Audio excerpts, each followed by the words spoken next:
Sorry. So how's it going, guys? Good. Someone say something. How you feel getting close to this fight Saturday night against a guy that's undefeated? I feel really good. Bader's undefeated, and I'm just trying to remember not to look at him as a threat to fall to, but a challenge to rise up to. So he's undefeated. I don't think his records in the Ultimate Fighter were ever counted. I think he's like 18-0, and collegiate wrestler, Division I, 27. In my mind, I'm the underdog, and that's the way I try to keep it. So I can have the passion to work really hard, and I feel up for a big challenge. What's the difference between your wrestling styles between both of you guys? I don't know. I think Bader depends more on like strength and the double leg takedown, that high double. I'm sure he has other shots.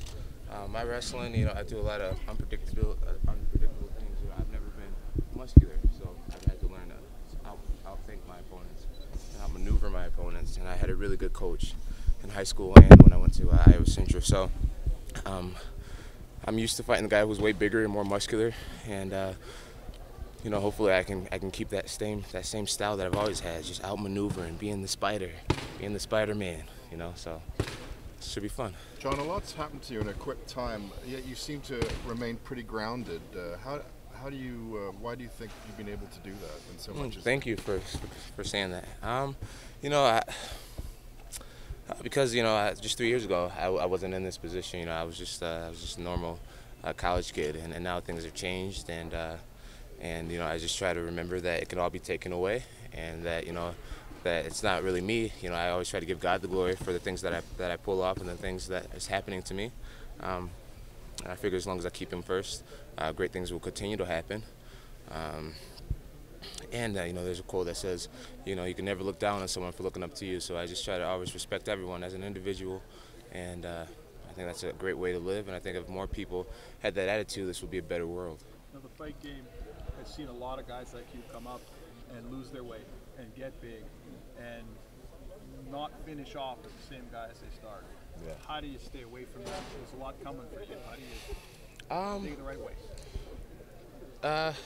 How do I keep that from happening? To stay close to the friends that I had before any of this happened.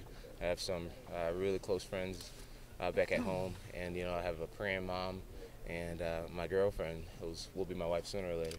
She keeps me in the house and keeps me fed up, and I'm just happy all around. I have a strong family, and that just helps me stay grounded. And again, going back to Christ, if I continue to give Him the glory for everything and not think that I'm so great, I think that'll help me stay on track as well. You have to take out the trash? Yeah, I take out the trash. I wash dishes and clean diapers and all that good stuff. It's part of being a dad, and yeah. Do you still feel you're kind of a baby in the sport? Absolutely. That's why the expectations is hard sometimes, because I'm still learning. I go to practice and I'm still asking questions about how to pass guard and things like that. So to have such a big mark on my back when I'm still learning, it's scary. It motivates me to keep working hard and try not to fail. And Saturday night in the main event, Anderson Silva is fighting. People say he and GSP are the best pound for pound. What do you like about Silva's game? As a fighter? Well, what I like about Anderson is that he's a skinny guy too, and he proves that with technique and passion that you can overcome all obstacles. So that's one thing that initially drew me to him, and just his dynamic style. He's not afraid to use all 8 limbs, all 8 weapons: the knees, the fists, the elbows, the legs.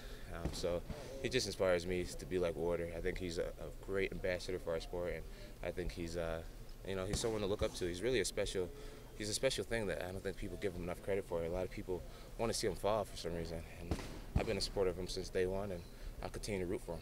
So when you talk about the expectations and the pressure, well, at the same time, you're super relaxed out here, kind of clowning around during the workouts, having fun with the fans. Where does that come from? I don't know.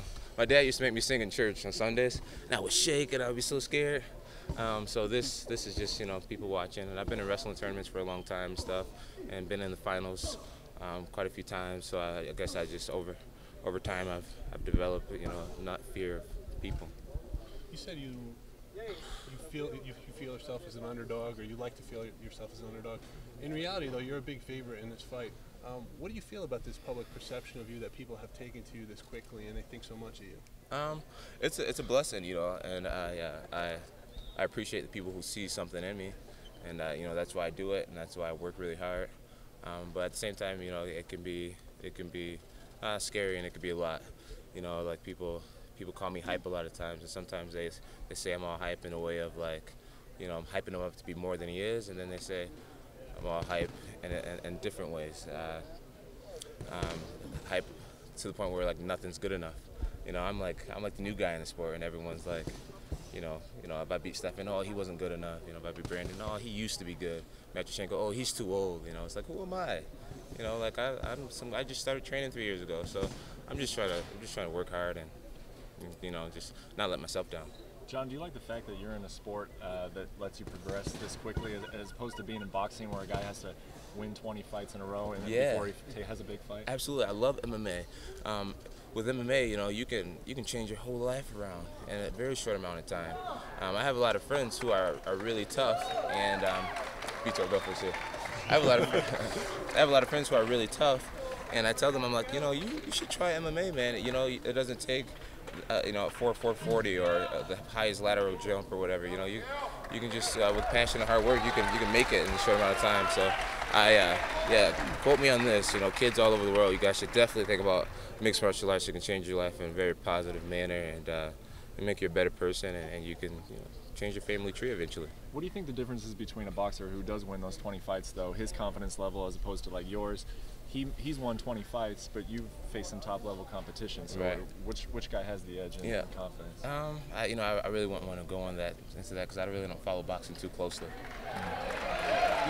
They keep trying to, you know, give you tougher and tougher opponents as you go along, and they think, you know, maybe this next fight will be when you face some adversity in the cage, and it really hasn't happened to you yet. Are you concerned at some point you're going to, you know, face adversity in the cage and maybe not know how to react to it? No, I'm not concerned with not being able to react to it because, you know, for everyone who thinks that this is the easiest job in the world and you can just go out there and fight night and win, you know, there's months that go into it, nutrition and getting your butt whooped in practice and you know, sprints and all types of things to get you mentally prepared and focused. You know, none of this stuff is natural ability. It's hard work and passion and dedication and time and countless hours. So I figured there's nothing that Ryan can do to me that I haven't had happen to me before. You know, Rashad Evans hits hard, and he has fast overhand, he has fast combinations, he has a fast double leg dive. Arlovsky hits really hard. GSP times his shot better than anyone in the sport. And I feel ready. You know, I wasn't just like hanging out at home and like, oh, I gotta fight Ryan Bader. You know, I've been in great shape for a while now, and hopefully you guys will all see that February 5th. You've never really been much of a trash talker, but there was a little bit of a Twitter battle going on. I'm not even going in. I'm not going into that. Sorry. Okay.